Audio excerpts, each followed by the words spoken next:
Hello students. आज मैं तुम्हें एक घटना सुना रही हूँ, काफ़ी पहले की है, जब मैंने कॉलेज ज्वाइन किया हुआ था पढ़ाने के लिए। और मैं 10th और 12th के ही क्लास पढ़ाती थी। तो वो 10th की क्लास थी, मुझे आज भी याद है, थोड़ा सा वीक बच्चों की क्लास थी। तो मैंने एक वीक पढ़ाया था और मैं बहुत पॉपुलर टीचर बन गई थी। सारे बच्चे बहुत प्यार करते थे, बहुत मानते थे। तो मैं एक दिन क्या हुआ, अपना पर्स जो था वो मैंने विंडो में रखा। उस समय सारे टीचर्स अपना पर्स लेकर ही क्लास में जाते थे, तो मैंने विंडो पर रखा और पढ़ाना शुरू कर दिया। पढ़ाने के बाद मैं पर्स भूल गई और मैं दूसरे क्लास में चली गई।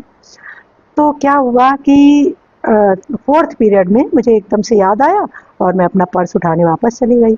जब पर्स उठाकर लाई तो स्टाफ रूम में मैंने पर्स को एक बार खोलकर चेक किया। तो मैंने पर्स में केवल 500 का एक नोट रखा हुआ था और एक दो सिक्के पड़े थे, एक दो पेन थे। वो नोट गायब हो गया था।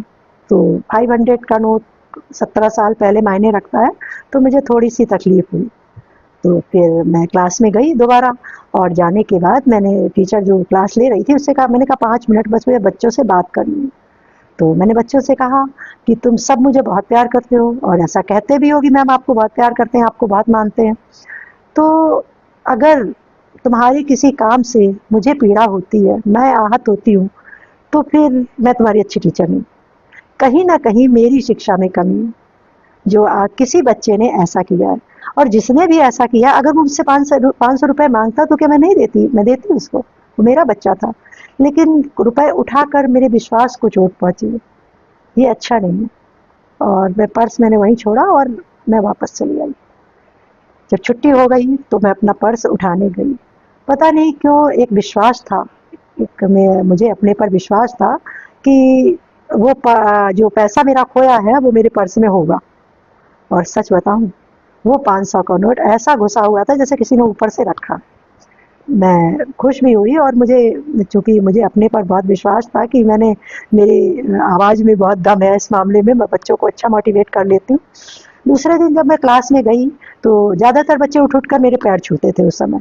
तो एक बच्चा था, वो वहीं पर खड़ा था और एकदम चुप, बिल्कुल शांत।